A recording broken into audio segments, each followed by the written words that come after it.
மறைந்த தேமுதிக தலைவர் விஜயகாந்தின் 2ஆம் ஆண்டு நினைவு தினம் இன்று அனுசரிக்கப்படுகிறது. இதையொட்டி சென்னை கோயம்பேட்டில் உள்ள தேமுதிக தலைமை அலுவலகத்தில் குரு பூஜைக்காக நடத்த அதற்கான ஏற்பாடுகள் செய்யப்பட்டு வருகின்றன. இது பற்றிய மேலும் விவரங்களை எமது செய்தியாளர் தாயுமானவன் வழங்கிட கேட்கலாம். தாயுமானவன், தற்போது விஜயகாந்த் அவர்களுடைய குரு பூஜையை முன்னிட்டு என்னென்ன சிறப்பு ஏற்பாடுகள் அங்கு செய்யப்பட்டு வருகிறது? மேலும் அமைதி பேரணி நடத்தப்படும் சொல்லியிருந்தாங்க, அது எப்போது சரியாக தொடங்கும் என்று நாம் எதிர்பார்க்கலாம்? முழு விவரங்களை பதிவு பண்ணுங்க தாயுமானவன். மறைந்த தேமுதிக தலைவர் விஜயகாந்துடைய நினைவு தினம் என்பது இன்று 2வது ஆண்டு குரு பூஜையாக தேமுதிகவினரால அனுசரிக்கப்பட இருக்கிறது. இந்த நிலையில தான் இக்கட்சியின் தரப்புல பல்வேறு ஏற்பாடுகள் செய்யப்பட்டிருக்கின்றன. குறிப்பா அந்த நினைவு தினத்தையொட்டி இசை கச்சேரி, அன்னதானம் உள்ளிட்ட பல்வேறு நிகழ்ச்சிகள் என்பது நடத்த திட்டமிடப்பட்டு அதற்கான ஏற்பாடுகள் என்பது முழுவீச்சில் செய்யப்பட்டிருக்கிறது.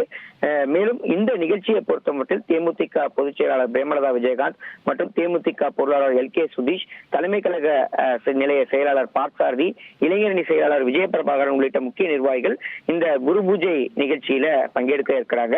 குறிப்பா நினைவிடத்திற்கு வருகை தரக்கூடிய தேமுதிக பொதுச் செயலாளர் பிரேமலதா விஜயகாந்த் நினைவிடத்துல மரியாதை செலுத்துவதோடு மட்டுமல்லாம அங்கு வந்திருக்கக்கூடிய தமிழகத்தின் பல்வேறு மாவட்டங்களிலிருந்து வந்திருக்கக்கூடிய நிர்வாகிகள் மற்றும் தொண்டர்களுக்கு பல்வேறு விதமான நலத்திட்டங்களையும் வழங்க இருக்கிறாரு. குறிப்பா இந்த நிகழ்ச்சியை பொறுத்தமட்டில் பல்வேறு அரசியல் கட்சி தலைவர்களுக்கு அழைப்பு என்பது விடுக்கப்பட்டிருக்கிறது. திமுக தலைவரும் தமிழக முதலமைச்சருமான MK ஸ்டாலினில் தொடங்கி அனைத்து விதமான அரசியல் கட்சி தலைவர்களுக்கும் அழைப்பு விடுக்கப்பட்டிருக்கக்கூடிய சூழல்ல இன்றைய தினத்தை பொறுத்தமட்டில் அதிமுக பொதுச் செயலாளர் எடப்பாடி பழனிசாமி, அதே போல் பாஜகவுடைய தமிழக மாநில தலைவராக இருக்கக்கூடிய நயினார் நாகேந்திரன் உள்ளிட்ட பல்வேறு அரசியல் கட்சி தலைவர்கள் இந்த குரு பூஜை நிகழ்ச்சியில பங்கேற்க இருப்பதாக தகவல்கள் என்பது வெளியிடப்பட்டிருக்கிறது. கடந்த ஆண்டு பேரணிக்கு அனுமதி என்பது மறுக்கப்பட்டுள்ள நிலையில் இந்த ஆண்டு இந்த அமைதி பேரணிக்கு காவல்துறை அனுமதி வழங்கி இருக்கிறாங்க. எனவே கோயம்பேட்டில் இருக்கக்கூடிய அம்பேத்கர் சிலையில தொடங்கி தேமுதிக அலுவலகம் வரைக்கும் தேமுதிக தரப்புல அமைதி பேரணி என்பது நடைபெற இருக்கிறது. பொதுச் செயலாளர் பிரேமலதா விஜயகாந்த் தலைமையில நடைபெறக்கூடிய இந்த அமைதி பேரணியின் தொடர்ச்சியாக இந்த குரு பூஜை விழா என்பது நடத்த இருக்கிறது.